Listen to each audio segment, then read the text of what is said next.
Hi Sagittarius, this is for any sun, moon, or rising Sagittarius.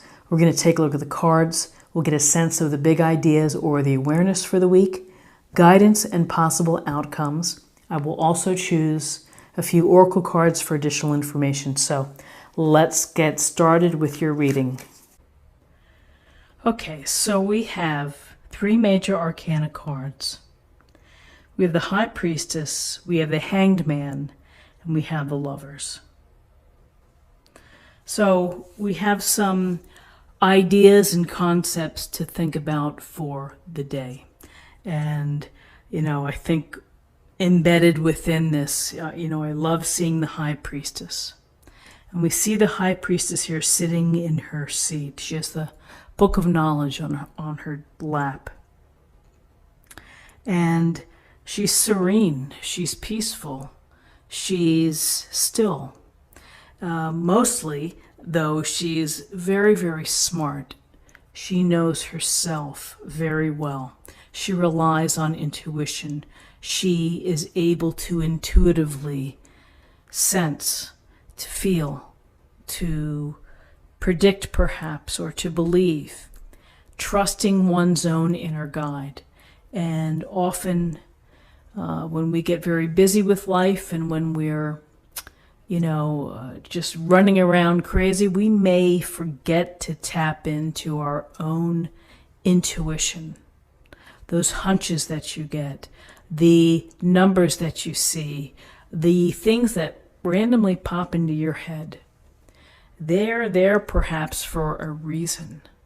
And so when we see the High Priestess, it's a sense of communing with oneself and to take the time to meditate, to take the time to perhaps sit and reflect or pray at an altar.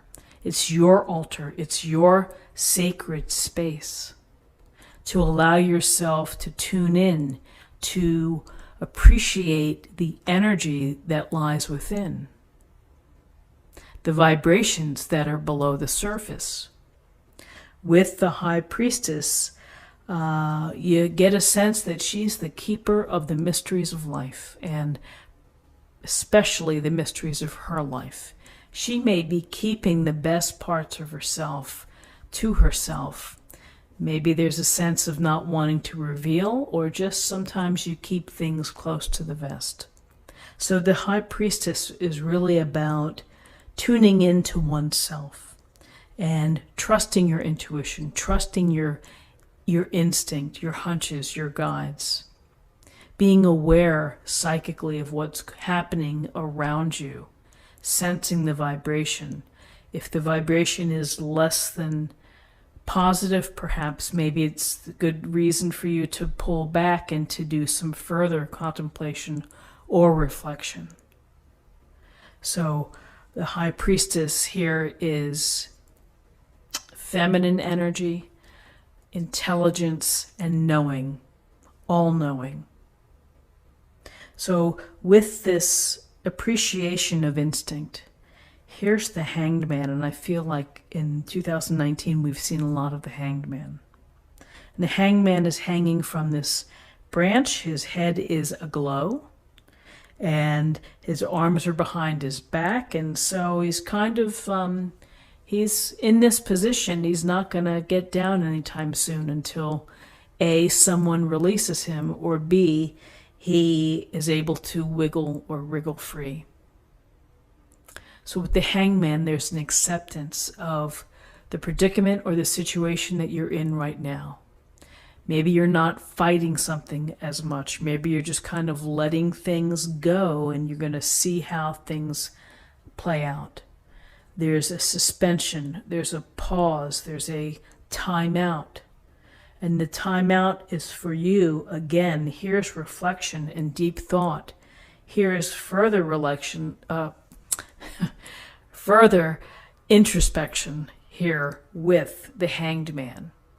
Because, when you're upside down and you're here hanging, you have a lot of time to think.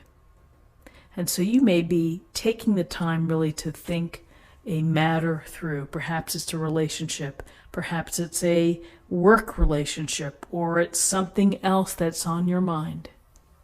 And so taking a step back, pausing, maybe deferring a decision until you're more ready to do so.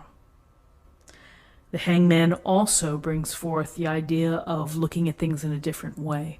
When you're flipped upside down, you don't see things the same. And that new lens or that new perspective can be very helpful. It can open up new possibilities to you. But truly, here we have a sense of enlightenment with the High Priestess and with the Hanged Man. So in looking at the lovers stand here without clothes, open, ready for whatever happens, the risk of things not working out and feeling the hurt from that, or the joy of true intimacy, of desire, of passion. This is a significant relationship to you. And this relationship can be platonic, it can be romantic, but it's important. And the focus for the day is an important relationship in your life. Are you paying attention to this relationship? Are you giving what you need to give in terms of equality or of caring or consideration or kindness? Are you getting what you need from your partner or your loved one? So with the lovers, there's always the possibility of this relationship, if you're not committed already, that maybe it moves in the direction of a commitment. Over time, when you're involved and you get to know someone, you tend to get a sense of whether this could be long-term, whether this could work out. And you may be saying, yeah, we kind of really hit the mark on all the big issues. We're right in sync. For others, you may be saying, wow, we are nowhere near alignment here together. It's still fun. I'm having a great time, but I don't know that this is going to be, a marriage that can last 50 or 60 years. So as we have these relationships, we build more information. We get to know people. It's the whole beauty of building intimacy and being close to someone else. So with the lovers here, often there's an undercurrent of a decision. And then here we have the Hanged Man, which perhaps this is telling you not to rush decisions, take some time to think about things, maybe try to think about things in a new light. And then we have the High Priestess, which is saying, also honor your instinct. What is your gut telling you? With respect to this relationship, do you feel, do you have that sense, do you have that intuitive guide, the nudges, that's telling you that this is the right relationship? This is the one. Or is the High Priestess and the universe telling you, not so sure about this. More information's needed, more time, keep at it. Or this is definitively not it. So when I see the lovers in a reading, I always think of decisions. I think of working on a relationship. I think that for those that are single, if you're hoping to be in a relationship, that you might have to look at your approach differently. You may have to be in touch with some of your maybe residual hesitations about putting yourself out there.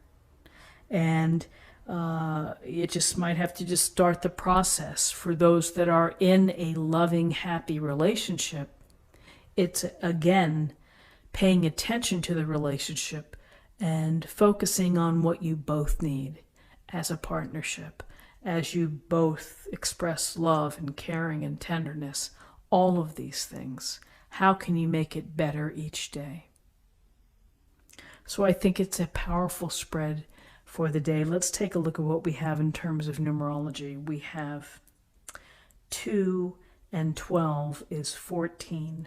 14 and 6 is 20. 20 reduces to 2, and 2 is about balance. It's about partnerships.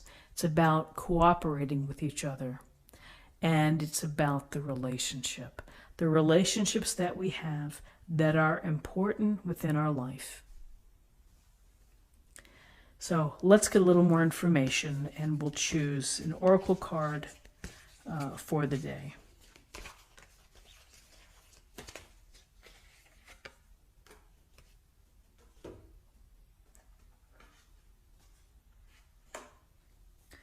Manifesting dreams. My dreams are coming true. Manifesting dreams starts with the dream, starts with the imagination, starts with the fantasy. And then as you build a crystal clear picture, the visualization within yourself, your mind's eye of what you see, and then you internalize it, and then you verbalize it. That's how the process begins.